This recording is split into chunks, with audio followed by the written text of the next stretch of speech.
আমরা গীবতের চেয়েও বড় পাপ হলো মিথ্যা অপবাদ দেওয়া। কথা বোঝেন না? আর এটা আমরা দিই। আল্লাহ রাসূল সাল্লাল্লাহু আলাইহি ওয়াসাল্লাম বলছেন, মান কালা ফি মুমিনিন মা লাইসা ফি আসকানাল্লাহু রাদগাতাল খাবালি হাত্তা ইয়াতিয়া বিমাখরাজিম মিন।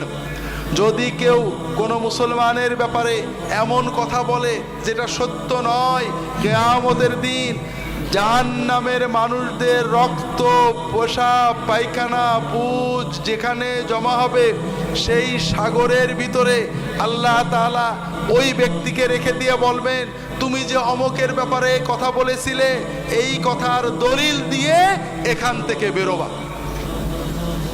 ভাইরা একটু সচেতন হন, আমরা কি না বলি।